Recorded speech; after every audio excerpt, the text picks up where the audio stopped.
Good morning, my dear students. In this video, we shall study how does a parliament make laws. In our previous class, we learned that parliament is responsible for making laws, but to make laws, it has to follow certain procedure. So what is that procedure that we learn in this video? The parliament formulates laws known as the law making process. So if the parliament has to make any law, it has to follow a particular process. It has to go through certain steps. Only then a bill can be converted into a law. So what are those process or what are those steps that we learn? So that is known as your law making process to make laws. The very first thing that we have a bill. Now directly a particular law cannot be called as a law unless and until it is discussed in both the houses. So for that you have to draft something. Draft means you have to prepare an outline of that particular bill. Now before a law, that law is considered as a bill. So this bill which is there, the minister who is introducing the bill, he has to present a draft of it in the parliament. Draft means kind of an outline. Okay, so here as you have story writing, no, now in story writing what do? You write an outline of it, a brief outline of what is the story about, and then you make it fair. Or in the same manner, if any writing skill is given to you in English, what you'll do, first you'll write in your rough book and then you'll discuss it with your teachers and then you make it fair, right? So that means that you prepare a rough draft or a rough outline of that particular writing skill, okay, which is then converted into your fair work. So in the same manner, a bill which is there, it is an outline and it is known as a draft proposal or bill of law.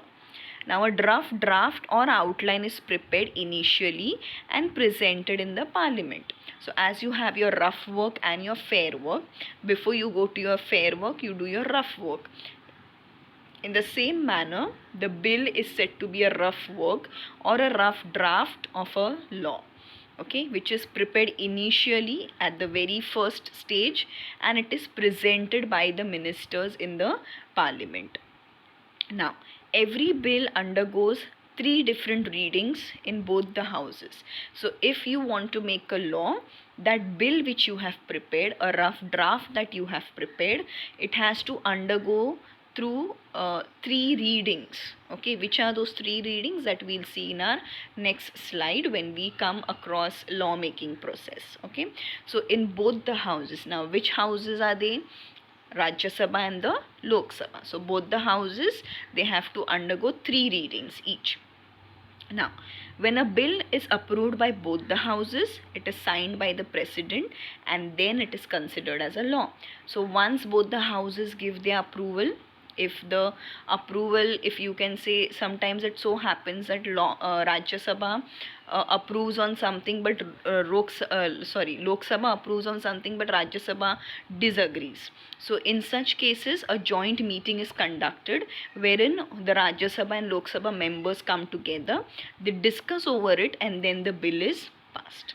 Okay, so here after the approval of both the houses, that bill is sent to the president. The president signs the bill and then the bill is converted into a law, or it is termed as a law once the bill is signed by the president, and that law has to be followed by each and every citizen of our country. So this is known as your bill.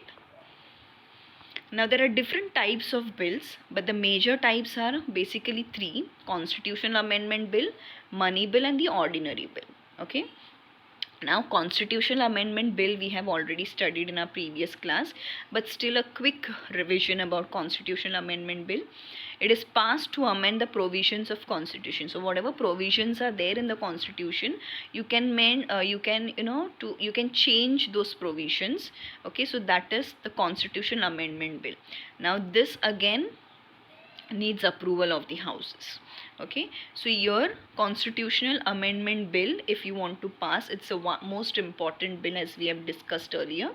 This is introduced under article 368. So whatever provisions are given in the article 368, the constitutional amendment bill has to be introduced related to those provisions. So whatever things are included in article 368 related to that only, you can introduce your constitutional amendment bill. Okay, then you have money bill. So what comes under money bill? All the matters related to money, finance. Finance in a sense, you can say taxation, expenditures, any deductions need to be made in the taxes, revenues, you can say. So all those things comes under money bill. Now in money bill also, related to article 110, only matters, only provisions related to article 110, you can pass a money bill. Okay, whatever matters are mentioned in article 110, related to that only, the money bill can be introduced, not anything else which is outside that article 110. Then third is financial bill. Now financial bill consists both money matters also and non-monetary matters as well. Okay, so article 110 also is included, plus other non-monetary matters which are not related to money, which are not related to finance, also is included in the financial bill. So if you see, money bills only related to money matters are discussed as per the article 110. In financial bill, 110 article is also included, plus the non-monetary matters also can be introduced over here. Then in ordinary bill, now money bill which is there, my dear students, it can only be introduced in the Lok Sabha. Okay, the with the consent of the, with the prior permission of the president. Okay, so here to introduce a money bill related to money matters, okay, whatever revenue or whatever things are happening in our country related to money matters and all, those, for those things prior permission of the president is required. So your president, with his recommendation only, you can introduce the money bill, okay, and the financial bill. But in the ordinary bill, here you can say there is no recommendation needed of the by the president.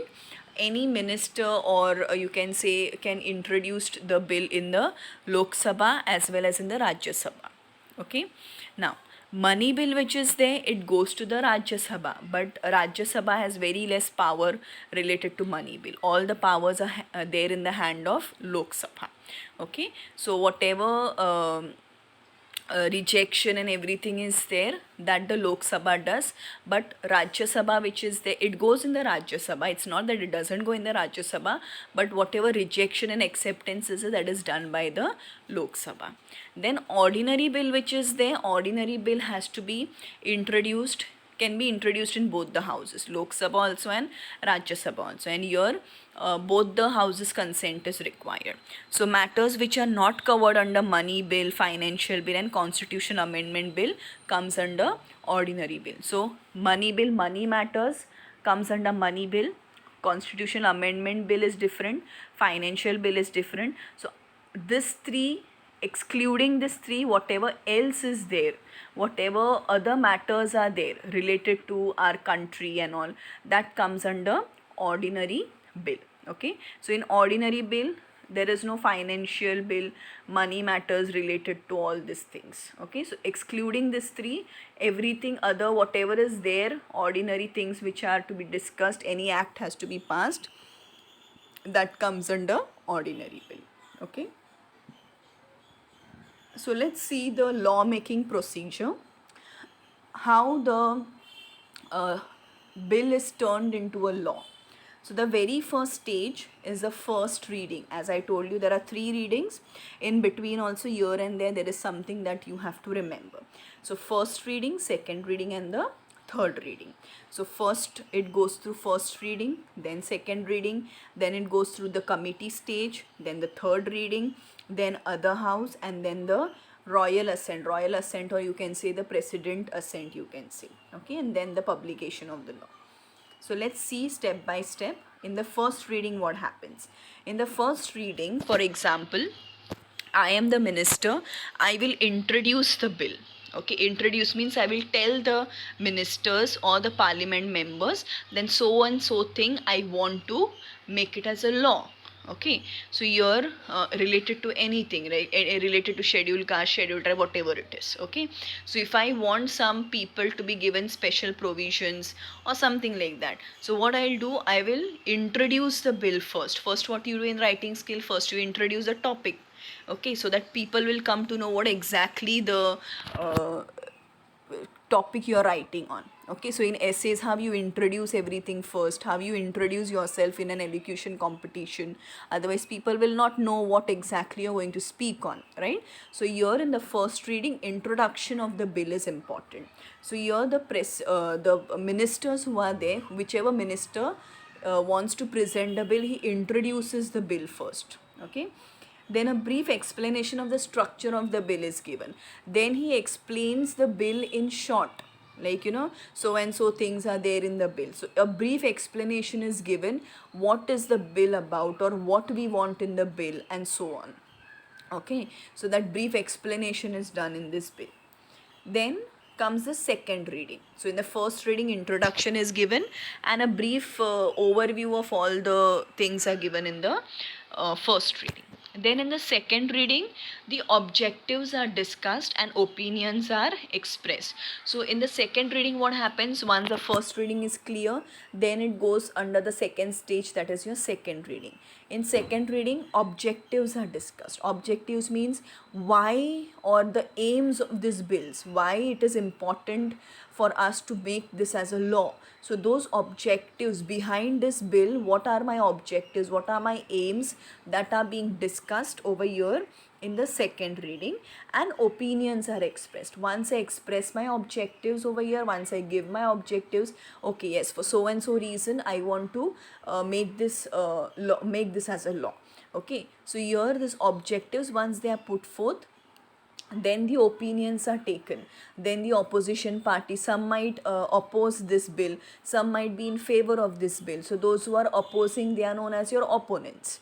Okay, so here what happens is, there might be certain things some people might not like, some might deny that.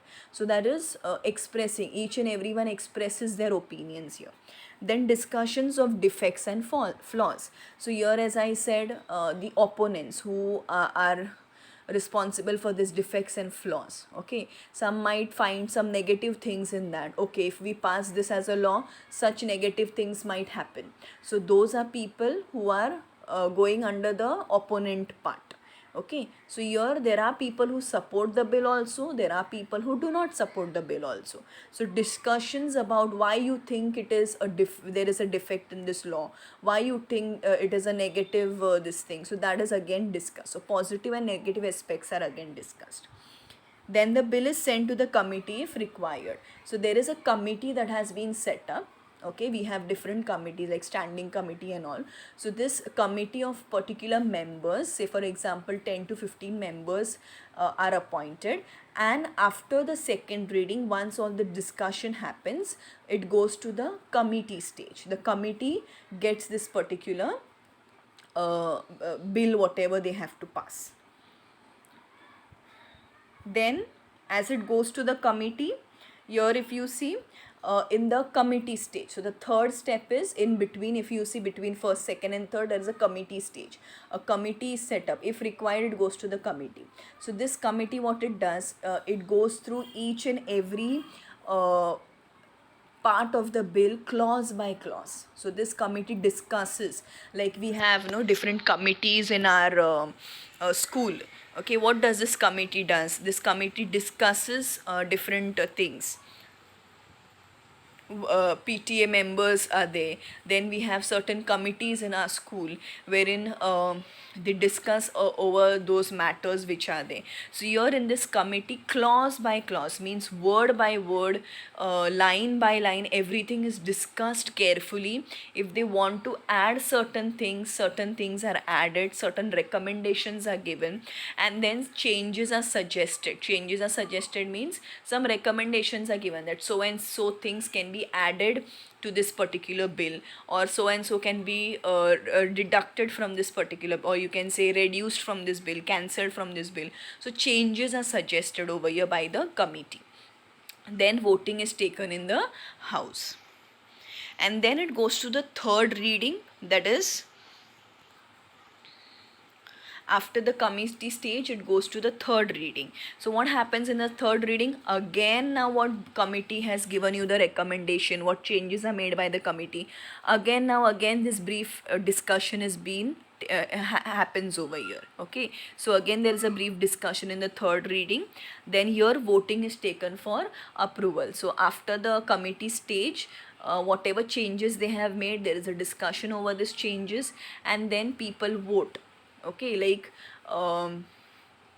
for example, you don't require one or two votes, but majority of votes you require for the bill to be passed. So your voting is taken for approval. Okay, so if there is no majority of votes, then again there is a problem.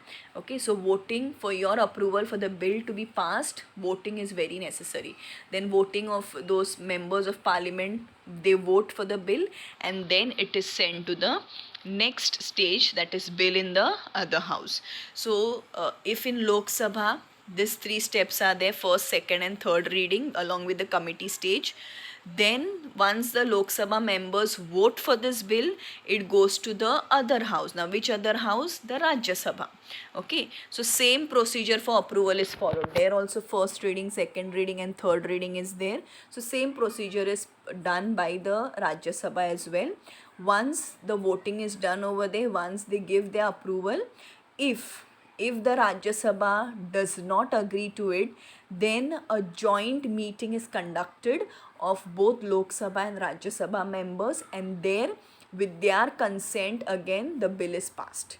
Okay, so here once the Rajya Sabha approves, it is sent to the president for his signature, for his consent. So there, assent of the president. So final assent is of the president. Once the president reads everything, he signs over there. So once he signs the bill, that bill is converted into a law. So this is how your bill becomes a law. Is it clear, my dear students, what process of law making we have to go through? We have to go through three different stages of law making process: first reading, second reading and the third reading. In between there is a committee stage. If required, committee sits and gives its recommendation. Okay, and then after the signature of the president, after the president reads everything, he gives his signature, and that bill becomes a law. Once it becomes a law, the entire country has to follow that law. Okay, so that's all with your chapter. Thank you. All the best.